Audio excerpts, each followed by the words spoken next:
स्वागत है आपका हमारे चैनल परीक्षा टारगेट पर। मैं नफीस अहमद आपका स्वागत करता हूं और मैथ के टॉप 20 क्वेश्चंस मैं आपके लिए लेके आया हूं। और ये टॉप 20 क्वेश्चंस इसलिए लेके आया हूं कि जो भी एग्ज़ाम में ये बार बार रिपीट हो रहे हैं उन एग्ज़ाम में आप देख भी सकें कि किस तरीके के क्वेश्चन आते हैं और आपको ये अंदाज़ा भी हो जाए। और आपको मैं इसे शॉर्ट ट्रिक से कराने की कोशिश करूँगा। बिल्कुल देखिए, क्योंकि ये जो असल में जो बीजगणित यानी अलजेब्रा होता है ये असल में काफ़ी मुश्किल होता है, क्योंकि अर्थमेटिक का पोर्शन तो अक्सर कर लेते हैं।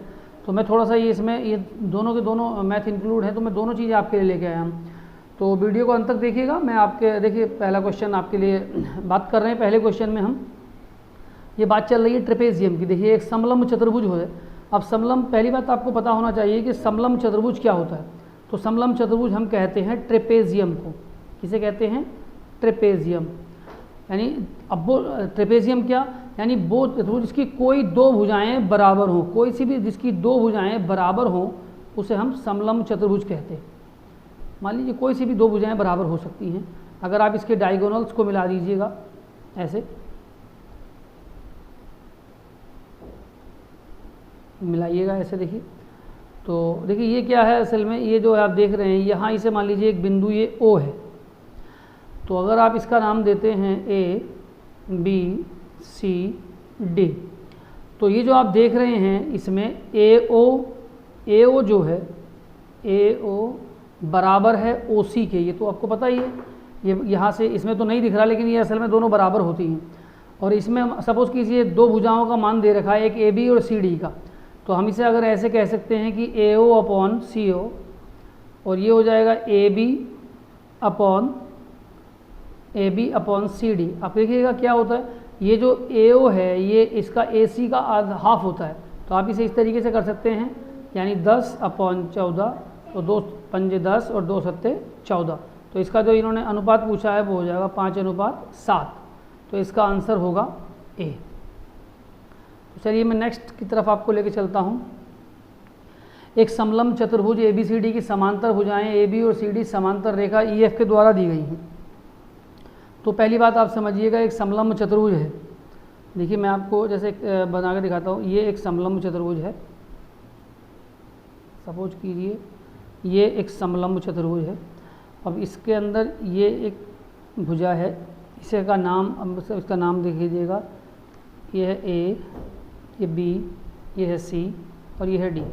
अगर इसका नाम हम देते हैं E और F, तो इन्होंने कहा है कि AB और CD के समांतर, देखिए AB और CD के समांतर एक EF रेखा खींची गई। तो हमने EF खींच दी, जहाँ E जो है वो AD तथा F जो है वो BC पर स्थित है।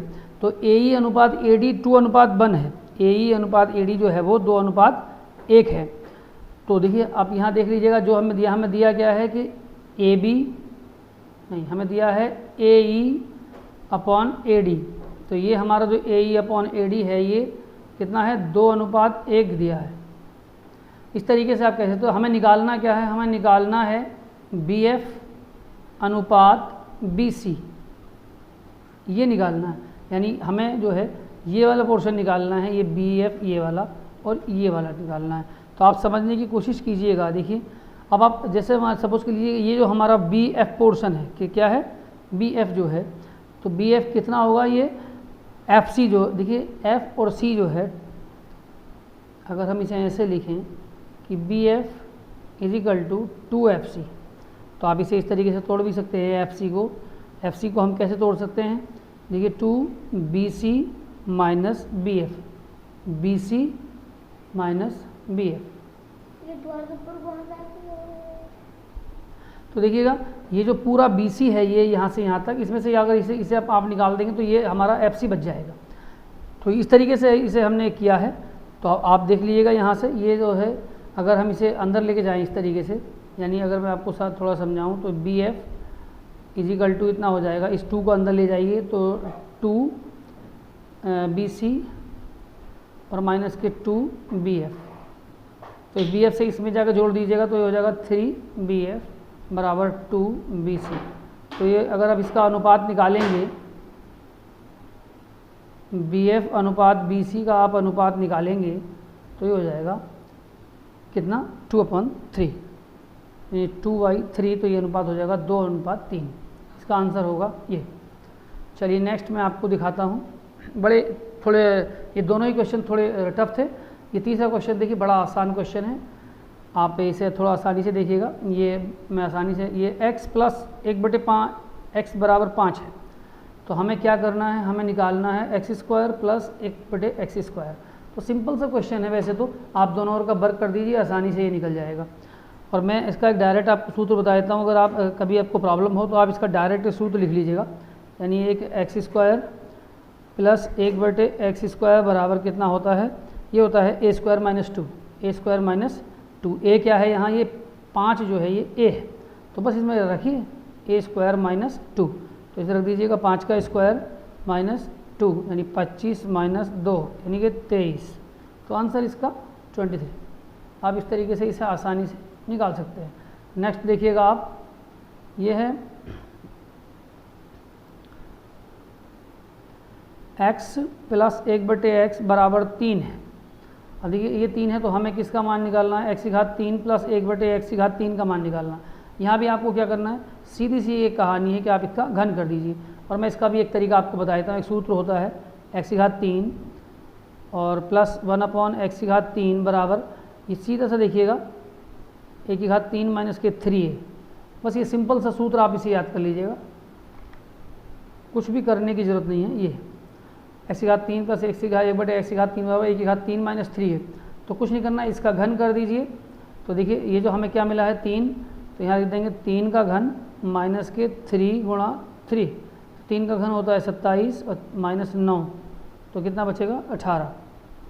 आंसर होगा 18। नेक्स्ट देखिएगा आप, यदि बहुभुज की भुजाओं की संख्या 5 है तो उसके विकर्ण की संख्या ज्ञात करनी है। बहुभुज की भुजाओं की संख्या 5 है, तो अगर जब भी बहुभुज की भुजाएं दे रखी हों और विकर्ण निकालने हो तो इसका एक सूत्र होता है, देखिएगा। तो मैं उसका एक सूत्र बता देता हूँ आपको, यानी विकर्णों की संख्या बराबर n-1/2 माइनस n। ये फार्मूला है, डायरेक्ट रखिए, क्वेश्चन नहीं। n क्या है, भुजाओं की संख्या है, तो इसे मान रख दीजिएगा 5, 5 माइनस 1/2 माइनस 5।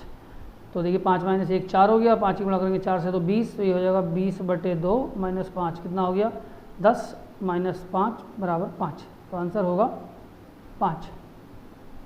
नेक्स्ट देखिएगा आप, यदि किसी समबाहु का प्रत्येक बाह्य कोण ज्ञात करो यदि भुजाओं की संख्या 4 हो। समबाहु का प्रत्येक बाह्य कोण ज्ञात करना है, भुजाओं की संख्या 4 हो। तो देखिए बड़ा सिंपल क्वेश्चन है ये, तो आप इसे आसानी से कर लेंगे। जैसा कि आप जानते हैं कोई भी जो देखिए बाह्य कोण की बात कर रहे हैं, तो बाह्य कोण जो है, अगर हमें किसी, ये है देखो समबाहुभुज है, ये समबाहु नहीं है, ये है समबाहुभुज। इसे आप पूरा लिख लीजिएगा, ये है समबाहुभुज।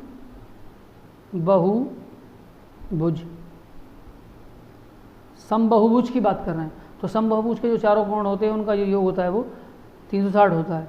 तो इसके बाह्य कोण अगर आपको निकालने हो कभी भी बाह्य कोण, तो बड़ा एक सिंपल सा फार्मूला है बाह्य कोण निकालने के लिए। देखो 360 है और कितनी भुजाएं दे रखी हैं 4, 4 से डिवाइड कर दीजिए, 4 9 36, तो आंसर होगा 90 डिग्री। कितना होगा 90 डिग्री, ये इसमें 90 डिग्री ये वाला आंसर होगा। नेक्स्ट आप देखिएगा,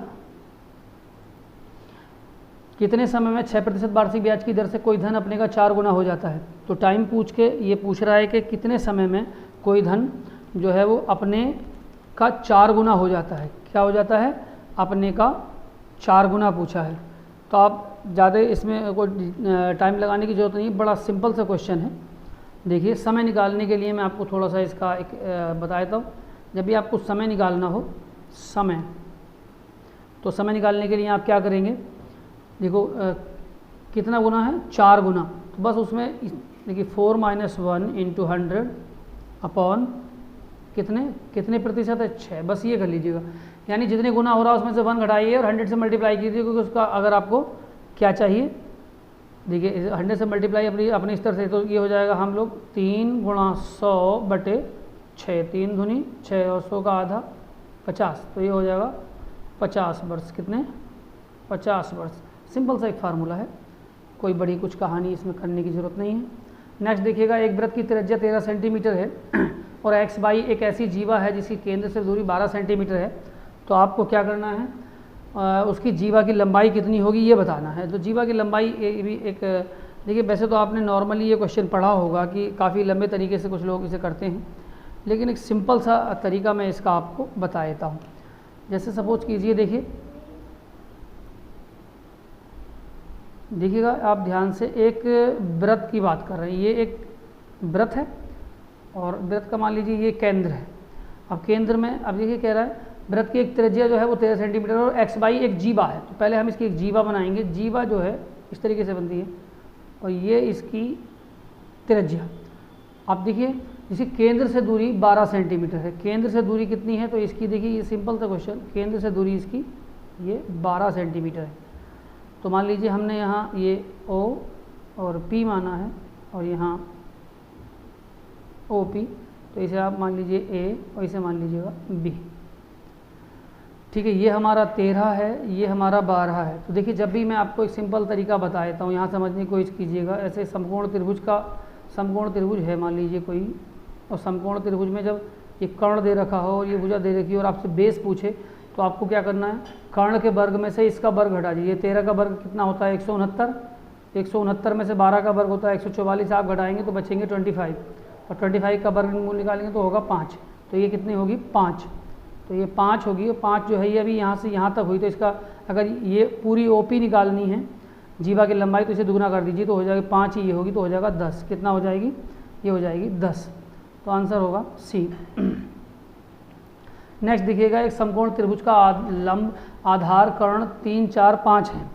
ये जो है और उसे कर्ण के परितः, अब देखिए सीधी बात आप करूँ मैं तो आपको ज़रा सिंपल से आप समझ लीजिएगा। देखिएगा इधर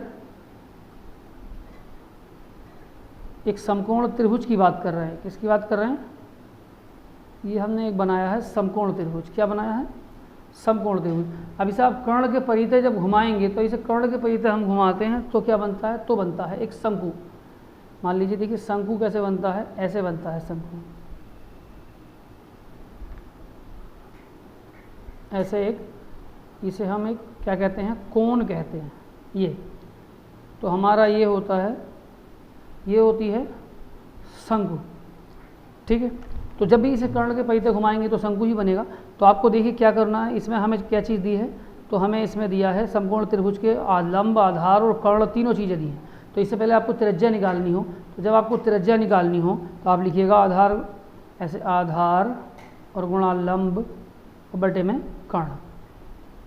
तो आधार कितना है हमारा, ये है 3 गुणा 4 बटे 5, तो हो जाएगा 12 बटे 5 और 5 दूनी 10 और 5 चौक 20, तो हो जाएगा 2 पॉइंट, या आप इसे 12 बटे 5 ही रहने दीजिएगा जिससे हम इसे रख ले। तो हमें क्या चाहिए, आयतन पूछा है, घुमाने पर आकृति का आयतन। तो आप जानते हैं शंकु का आयतन कितना होता है, ये होता है 1/3 पाई r स्क्वायर h, 1/3 पाई r स्क्वायर h। तो आप मान रखिएगा 1/3 गुणा पाई का मान लगाइएगा, पाई का मान कितना होता है 22/7 और गुणा r का मान ये देखिए 12/5 और गुणा 12/5 और गुणा इसकी ऊंचाई देखिएगा, ऊंचाई जो है वो कितनी होगी, तो ऊंचाई हो जाएगी इसकी 5। जो कर्ण है वही ऊंचाई होगी, तो 5 हो जाएगी। 5 से 5 काटिएगा और यहाँ देखिएगा ये 5 से 5 काटने के बाद आपको जो बाकी शेष चीज़ें हैं इन्हें काट के गुणा कर लीजिएगा। देखिए ऐसे ये हो जाएगा 22 गुणा 12 और गुणा 12 और बटे में देखिए ये 5 से 5 काटने के बाद ये बचा 5 7 या 21 और 21 पंजे 105। इससे काट के जब आप निकालेंगे तो आंसर आपको मिलेगा 30.17। कितना मिलेगा, 30.17। नेक्स्ट आप देखिएगा, एक बाल्टी की ऊपरी और निचली सतह का व्यास, देखिए बाल्टी है तो बाल्टी को पहले आप देखिएगा, बाल्टी के बनाने की जो प्रकृति है, देखिए सपोज़ कीजिए आप ऐसे करके एक बाल्टी बनाते हैं, ऐसे ये एक बाल्टी नुमा मैं आपको बना के दिखा रहा हूँ, एक आकृति, प्रॉपर तो नहीं बना पाऊँगा लेकिन फिर भी मैं कोशिश करता हूँ इसे ड्रॉ करने की। तो एक बाल्टी इस तरीके से है, देखिए मान लीजिए ऐसे बाल्टी बनती है। तो ये बना क्या है, ये आकृति है बेलन। क्या बना है, एक बेलन बना है। तो बेलन मैं आपको बता रहा हूँ, देखिए ये कह रहे हैं कि एक बाल्टी की जो ये आकृति है, अब इसमें क्या कहा है, निचली सतह और ऊपरी सतह का व्यास दे रखा है। एक का तो निचली सतह का जो ऊपरी सतह का व्यास है इसका 20 और इसका व्यास है 12। ठीक है, बाल्टी की ऊंचाई 16 बाल्टी की ऊंचाई जो है वो 16 सेंटीमीटर से कितनी है, यानी बाल्टी की ऊंचाई 16 सेंटीमीटर है। कितनी है, 16 सेंटीमीटर। तो ये हमारा कितना हो जाएगा, 16 सेंटीमीटर। तो इसके बाहर संपूर्ण पृष्ठ सतह पर 63 पैसे प्रति वर्ग मीटर की दर से पॉलिश कराने का व्यय पूछा है। पॉलिश कराने का व्यय पूछा है तो आपको देखिए आसानी से पहले, सबसे पहले क्या होगा, देखिए पहले तो हमें यहाँ से इसका, जब ये बेलन है तो बेलन का हमें संपूर्ण पृष्ठ निकालना पड़ेगा। संपूर्ण पृष्ठ निकालने के लिए हमें इसकी ऊंचाई हमें पता ही है, तो हमें जब दो त्रिज्याएँ इसमें दे रखी होंगी तो हम दोनों त्रिज्याओं से देखिए हम क्या कर सकते हैं। तो एक त्रिज्या तो हमारी हो जाएगी r, मान लीजिए ये 10/20/2, यानी व्यास दे रखा है तो इसका आधा कर देंगे तो हो जाएगी 10 सेंटीमीटर। और दूसरी त्रिज्या मान लीजिए r हमारी 12/2 तो हो जाएगी 6 सेंटीमीटर। ठीक है, ऊंचाई हमारी जो h है वो है 16 सेंटीमीटर। ठीक है, बाकी इसमें क्या पूछा है, तो आप इसमें से सबसे पहले हमें क्या करना है, हमें इसका जो है संपूर्ण पृष्ठ का देखिए वो निकालना है। किस तरीके से निकालेंगे मैं आपको करके बताता हूँ। पहले इसका क्षेत्रफल निकाल लीजिए। तो देखिए अगर संपूर्ण पृष्ठ का सूत्र में आपको पता ही है, संपूर्ण पृष्ठ का जो बेलन का सूत्र होता है वो होता है पाई r और ब्रैकेट में h प्लस r, पाई r और ब्रैकेट में h प्लस r, ये संपूर्ण पृष्ठ का सूत्र होता है। लेकिन साथ में हमें संपूर्ण पृष्ठ निकालने के लिए इसका क्षेत्रफल भी निकालना पड़ेगा। तो आप इसका क्षेत्रफल भी निकालेंगे इस तरीके से, तो आप इसे आसानी से निकाल सकते हैं।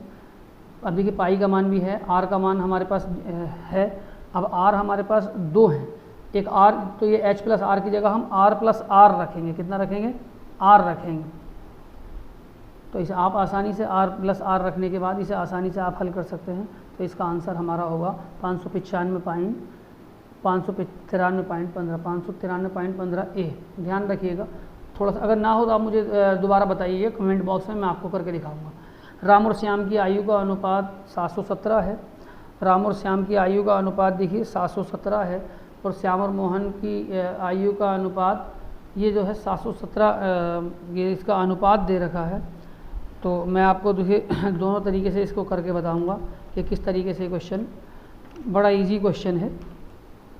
राम और श्याम का देखिएगा ध्यान से, ये जो आप देख रहे हैं ना 717, ये 717 नहीं है असल में, ये है 7:17। कितना है ये है 7:17। और ये जो है दूसरा, ये भी कितना है 7:17।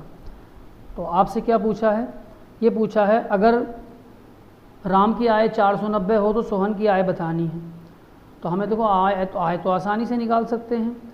कैसे निकाल सकते हैं, देखिए आसानी से, मान लीजिए आपको यहाँ से राम और श्याम है, इनकी आय निकालनी है, तो आप यहाँ से श्याम की आय निकाल सकते हैं। देखिए श्याम की आय कितनी होगी, तो श्याम की आय हो जाएगी देखिए 17/7 और गुणा 490 गुणा 490, तो 7 7 49, तो कितनी बैठ रही है देखिए आपको। राम की आय जो है, यदि राम की आय 490 रुपये है तो सोहन की आय पूछनी है। तो इसका देखिए 17 7 119 हो जाएगा 1190 रुपये श्याम की आय। तो हम यहाँ से क्या सोहन की आय भी आसानी से निकाल सकते हैं। आप निकाल लीजिए सोहन की आय। तो आपके एक बात ध्यान रखिएगा, 17 को ऊपर रखना पड़ेगा क्योंकि दोनों की आय में, और गुणा 17 को आप आपके से देखिए 17/7 गुणा 490, तो भी वही आएगा कितना, आपके 490 में नहीं निकालेंगे, ध्यान रखिएगा इसमें निकालेंगे 1190 में। 17/7 और गुणा 1190, तो उसे काटेंगे 7 × 7 और बचे 4 हो गए 49, 7 7 49, तो 17 7 एक कितने हो गए। अगर हम इसे काटेंगे तो हमारा आ रहा है 2890। कितना आ रहा है 2890। तो हमारा जो ये कह रहे, ये पूछा है इन्होंने सोहन की आय, तो सोहन की आय कितनी होगी 2890 हो, ये है 2890। एक समकोण त्रिभुज की दो भुजाओं वाली ऋजु रेखा और समीकरण y बराबर x है और ये y बराबर जी दिए जाते हैं, तो तीसरी भुजा को निरूपित करने वाली रेखा का समीकरण बताना। तो आप देखिएगा ध्यान से, अगर आपने कोऑर्डिनेट पढ़ी हो थोड़ी बहुत, तो ये देखिए इसके ऐसे चतुर्थांश होते हैं। अगर ये मान लीजिए, ये जानते हैं ये x अक्ष है ऐसे, और ये y अक्ष है, और यहाँ देखिएगा, यहाँ जो इसके मूल बिंदु के निर्देशांक होते हैं 0,0 होते हैं। और जब मूल बिंदु के निर्देशांक 0 होते हैं तो पहली है y बराबर x और y बराबर 0। अब y बराबर 0 है तो यहाँ देखिए y बराबर 0 रख देंगे तो x बराबर भी 0 हो जाएगा। तो x बराबर 0 होगा तो इसके दोनों के मान कितने हो जाएंगे, तो अगर हम यहाँ 0,0 हो जाएगा, मान लीजिए यहाँ कोई बिंदु है तो यहाँ से लेकर चलेंगे तो ये हो जाएगा ऐसे 0,0 हो जाएंगे इसके निर्देशांक, इस तरीके से 0,0।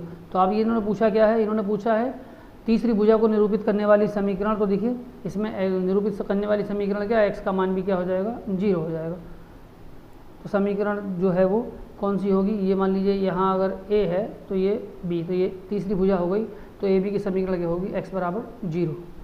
ये नेक्स्ट आप देखिएगा, यदि किसी वृत्त की त्रिज्या अपने मूल त्रिज्या का तिगुना है तो उसके क्षेत्रफल में कितने प्रतिशत की वृद्धि हो जाएगी। यानी किसी वृत्त की त्रिज्या अपने मूल त्रिज्या की कितनी हो रही है, तिगुनी हो रही है। ठीक है, तो देखिएगा किसी वृत्त की त्रिज्या अपनी मूल त्रिज्या की तिगुनी हो जाए तो आप आसानी से इसे निकाल सकते हैं। देखिए वृत्त की त्रिज्या अपनी मूल त्रिज्या की तिगुनी है, कुछ नहीं, बिल्कुल आसान है बिल्कुल। देखिएगा तो हमें क्या निकालना है, हमें निकालना है वृद्धि, कितनी वृद्धि हो जाएगी। तो आप वृद्धि देखिए इस तरीके निकालिएगा, n² - 1,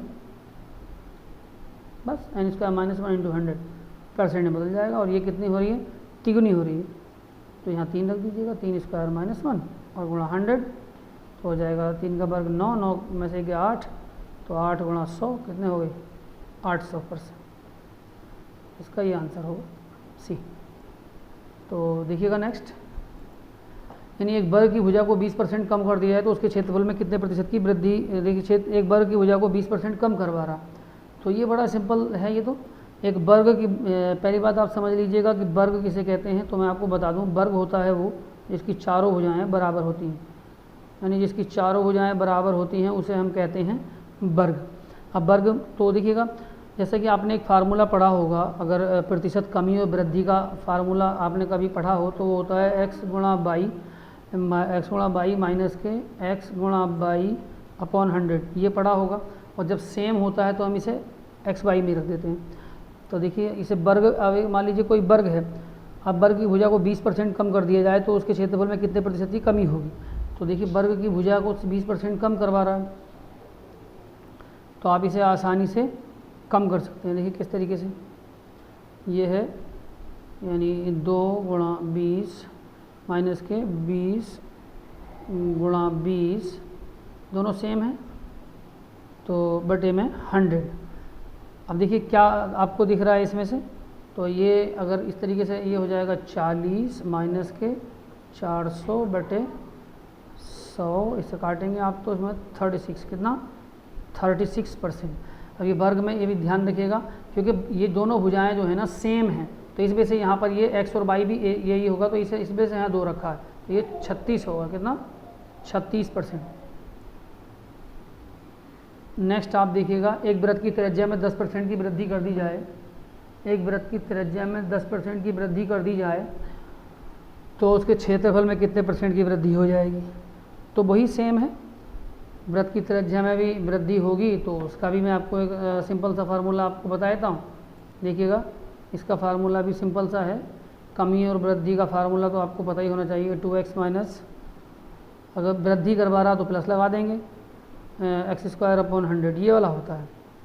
तो देखिएगा 2 × 10 प्लस 10 का वर्ग होता है 100 बटे में 100, इसे काटेंगे, 2 × 20 और 1 21%, तो इसका आंसर होगा डी। नेक्स्ट देखिएगा, दो बेलनों के आधार की त्रिज्या 1:3 में है तो ऊंचाई 2:1 में हो तो उसके आयतनों में क्या अनुपात होगा। तो पहली बात तो आपको ध्यान से समझिएगा कि बेलन का आयतन आपको पता होना चाहिए, जैसा कि मैंने आपको बताया था। यानी देखिए बेलन जो होता है तो बेलन का आयतन होता है, बेलन का आयतन कितना होता है, बेलन का आयतन होता है πr² h। अब दो बेलन है तो एक का πr1² h हो जाएगा, तो एक का आधार देखो, आधार की त्रिज्या ये है और ऊंचाई ये है, दोनों अलग अलग है, पाई आर स्क्वायर H1 तो पाई R2 स्क्वायर H2। तो इनका अनुपात दे रखा है तो उसके आयतनों में अनुपात पूछ रहा है, तो आयतनों का अनुपात आप आसानी से निकाल देंगे, यहीं बटेगा, सिंपल से बात है। देखिए पाई से पाई तो काट देंगे, तो R1 R2 का वर्ग है, ये त्रिज्याएँ जो है 1:3 में है, तो ये हो जाएगा 1 का वर्ग बटे 3 का वर्ग, ठीक है, और गुणा ये 2:1 में 2/1, तो कितना हो जाएगा 1 यानी 2 और इसका वर्ग 9, तो 2/9 यानी 2:9, तो आंसर होगा ए। नेक्स्ट देखिएगा, किसी घन की भुजा को 10% बढ़ा दिया है तो उसके आयतन में कितनी वृद्धि होगी। तो घन की भुजा को 10% बढ़ाएंगे तो उसके आयतन में कितनी वृद्धि होगी, सिंपल सा आप देखिएगा। देखो पहली बात आपको घन का बता देता हूँ, जो घन का आयतन होता है, तो घन का आयतन होता है a की घात 3 यानी भुजा की घात 3, तो भुजा की घात 3 होता है घन का आयतन। तो आप उसमें अगर वृद्धि कर पा रहे हैं तो देखो आयतन में वृद्धि का एक डायरेक्ट फार्मूला आपको बताता हूँ। देखिए ये है 3x प्लस 3 गुणा x² 100 और प्लस देखिएगा ये है x³ 100 गुणा 100। इस फार्मूले में मान रख दीजिए, आंसर खत्म, यानी 3 गुणा 10 और प्लस 3 गुणा 10 गुणा 10/100 और गुणा में देखिए कितना हो जाएगा 10 गुणा 10 गुणा 10 और बटे में आप लिखेंगे 100 गुणा 100। तो कुछ नहीं है, देखिए ये दोनों जीरो से दोनों जीरो कट जाएंगे और ये दोनों जीरो से ये वाले दोनों जीरो कटेंगे और इस वाले जीरो से ये जीरो कटेगा, 3 ढाई 30 और ये हो गया कितना, यहाँ से देखेंगे तो ये हो जाएगा 3 और यहाँ से देखेंगे तो ये कितना आएगा, यहाँ से बचेगा 1, यानी कितना बचेगा, यहाँ से बचेगा, देखिए एक जीरो बचेगा बटे में, यहाँ से तो हम लिख लेंगे 30 प्लस के 3 और प्लस कितना 1/10, 1/10, तो ये 33, ये 0.1 हो जाएगा, तो इसे कहेंगे हम 33.01%, 33.1%, 33.1%, तो ये हो जाएगा इतना।